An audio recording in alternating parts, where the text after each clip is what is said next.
Jharkhand high court ने जताई नाराजगी, कहा गैर अनुसूचित जिलों में शिक्षकों की नियुक्ति नहीं कराना दुर्भाग्यपूर्ण। गैर अनुसूचित जिलों में शिक्षकों की नियुक्ति नहीं किए जाने पर झारखंड हाईकोर्ट ने नाराजगी जताई। अदालत ने कहा है कि सरकार की ओर से इस पर अभी तक निर्णय नहीं लेना दुर्भाग्यपूर्ण है। अदालत ने सरकार को 10 सितंबर को सुप्रीम कोर्ट के आदेश के साथ अदालत में अपना पक्ष रखने का निर्देश दिया है। अवमानना याचिका पर सुनवाई करते हुए जस्टिस SK द्विवेदी की अदालत ने यह निर्देश दिया। इस संबंध में ओम कपूर ने अवमानना याचिका दायर की है कि याचिका में कहा गया है कि झारखंड सरकार की नियोजन नीति को हाईकोर्ट ने रद्द कर दिया है। सरकार ने अनुसूचित जिलों में तृतीय और चतुर्थ वर्गीय पदों के सारे पद उसी जिलों के लिए आरक्षित कर दिए थे। हाईकोर्ट ने इस नीति को रद्द कर दिया और अनुसूचित जिलों में की गई सभी नियुक्तियों को रद्द कर दिया था। कोर्ट ने गैर अनुसूचित जिलों में नियुक्ति करने की छूट सरकार को दी थी। हाईकोर्ट के इस आदेश के खिलाफ कुछ लोगों ने सुप्रीम कोर्ट में याचिका दायर की है। पहली से 12वीं तक के सिलेबस में हुई 25% कटौती जल्द जारी होगा। नया सिलेबस ऑब्जेक्टिव और सब्जेक्टिव में होंगे एग्जाम। पहली से 12वीं कक्षा के पाठ्यक्रम में 25% कटौती के प्रस्ताव पर सहमति बना ली गई है। झारखंड शिक्षा परियोजना परिषद की राज्य परियोजना निदेशक किरण कुमारी पासी की अध्यक्षता में आयोजित बैठक में शनिवार को इस पर मुहर लगाई गई। इसमें सभी विषयों से 25% पाठ्यक्रम में कटौती की सहमति दी गई। साथ ही अंग्रेजी समेत वैसे विषय जिसमें कठिन अध्याय है और उसे नहीं पढ़ने से नुकसान नहीं है तो उसे भी संबोधित सिलेबस से हटाने को कहा गया है। वहीं बैठक में 9वीं से 12वीं की छमाही और वार्षिक परीक्षा झारखंड एकेडमिक काउंसिल की ओर से लेने पर भी मुहर लगाई गई। इसके अलावा पहली से 8वीं तक की छमाही परीक्षाएं झारखंड शैक्षणिक अनुसंधान और प्रशिक्षण परिषद द्वारा लेने और 8वीं की वार्षिक परीक्षा जैक द्वारा लेने को भी मंजूरी दी गई। प्रस्ताव को अंतिम अनुमोदन के लिए स्कूली शिक्षा और साक्षरता विभाग के सचिव राजेश शर्मा के पास भेजा गया। उनकी ओर से सहमति मिलने के बाद संबोधित सिलेबस छात्र छात्रों के लिए जारी कर दिया जाएगा। सबूतों की पुनर्समीक्षा कर रही है CBI। इन 2 लड़कों की तलाश में जुटी एजेंसी। जिला एवं सत्र न्यायाधीश 8 उत्तम आनंद की मौत में साजिश का एंगल खंगालने के लिए CBI की टीम अंतिम जोर लगा रही। अभी तक अनुसंधान में सामने आए तथ्यों की पुनर्समीक्षा हो रही। आरोपियों के मोबाइल CDR के लेकर घटनास्थल से मिले सबूतों पर CBI फिर से गौर फरमा रही है। शनिवार को भी CBI टीम के सदस्यों ने कोर्ट मोड़ रणधीर वर्मा चौक पहुंचकर लोगों से पूछताछ की। बताया जा रहा है कि जज को टक्कर लगने से कुछ देर पहले गांधी सेवा सदन के पास 2 लड़कों को CCTV में खड़ा पाया गया है। CBI को उन्हीं 2 लड़कों की तलाश है।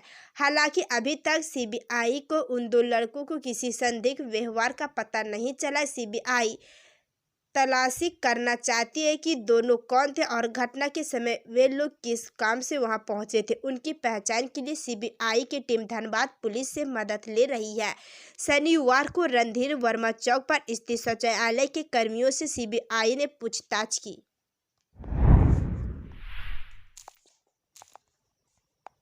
जैक ने जारी किया पूरक परीक्षा का शेड्यूल। 7 से 8 सितंबर को मैट्रिक की और 9 से 11 सितंबर तक इंटर के सभी स्ट्रीम की परीक्षा एक साथ होगी। इंटर और मैट्रिक में फेल स्टूडेंट का इंतजार समाप्त हो गया है। जैक ने पूरक परीक्षा का शेड्यूल जारी कर दिया। परीक्षा का आयोजन 7 से 11 सितंबर तक किया जाएगा। मैट्रिक की परीक्षा 7 और 8 सितंबर को आयोजित की जाएगी। वहीं इंटर की परीक्षा 9, 10 और 11 सितंबर को 2 सिटिंग में होगी। कोविड-19 के कारण इस वर्ष मैट्रिक व इंटर की परीक्षा रद्द कर दी गई थी। मैट्रिक इंटर के रिजल्ट में प्राप्त अंक से असंतुष्ट और असफल स्टूडेंट के लिए इस विशेष परीक्षा में शामिल हो रहे हैं। स्टूडेंट की सहूलियत के हिसाब से परीक्षा में कई बदलाव भी किए गए हैं। पहली बार मैट्रिक और इंटर की परीक्षा विशेष OMR सीट पर आयोजित होगी। सभी सवाल ऑब्जेक्टिव होंगे जो 80 अंक के होंगे। इंटरनल परीक्षा 20 अंक की होगी। OMR सीट व अटेंडेंस शीट 4 या 5 सितंबर तक संबंधित जिले के डीओ कार्यालय में पहुंचा दी जाएगी। पैसे के लिए नानी का गला रेता। गिरिडीह में युवक ने नानी और मां पर चाकू से किया हमला। बुजुर्ग महिला की मौत। अपने 2 साथियों के साथ घर की छत से अंदर घुसा था आरोपी। निमिया घाट थाना क्षेत्र के रोशनाटुंडा में शनिवार की रात एक युवक ने अपने कुछ साथियों के साथ मिलकर अपनी नानी की गला रेतकर हत्या कर दी। साथ ही मां को चाकू से वार कर गंभीर रूप से घायल कर दिया। सूचना के बाद मौके पर पहुंची पुलिस ने घायल महिला को इलाज के लिए धनबाद भेज दिया और आरोपी अपने 2 साथियों के साथ छत के रास्ते से कमरे में घुसा था। वहीं शव को पोस्टमार्टम के लिए भिजवा राहुल साव, मोहन पंडित, संतोष पंडित को हिरासत में लेकर पूछताछ कर रही। संतोष घटना का मुख्य आरोपी है। वारदात के पीछे नाती संतोष द्वारा लगातार पैसे की मांग करने की वजह माना जा रहा है। मृतक की पहचान निवासी स्वर्गीय लखन पंडित की पत्नी मौसुमात पार्वती देवी के रूप में की गई। पार्वती अपनी बेटी रत्नी देवी के घर पर रहती थी। घायल महिला रत्नी देवी ने घटना में शामिल अपने पुत्र संतोष समेत उनके 2 साथियों के नाम पुलिस को बताया है।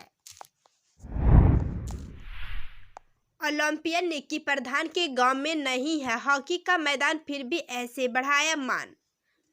झारखंड की खूंटी जिले की ओलंपियन निक्की प्रधान का गांव हेसेल खिलाड़ियों की खान है। अब तक यहां से 2 दर्जन से अधिक राष्ट्रीय और अंतर्राष्ट्रीय खिलाड़ी निकल चुके हैं। इनमें अधिकतर महिला हॉकी खिलाड़ी हैं। खेल के बलबूते ही ये सरकारी नौकरी कर रही हैं। आपको जानकर आश्चर्य होगा कि इस गांव में हॉकी का मैदान ही नहीं है।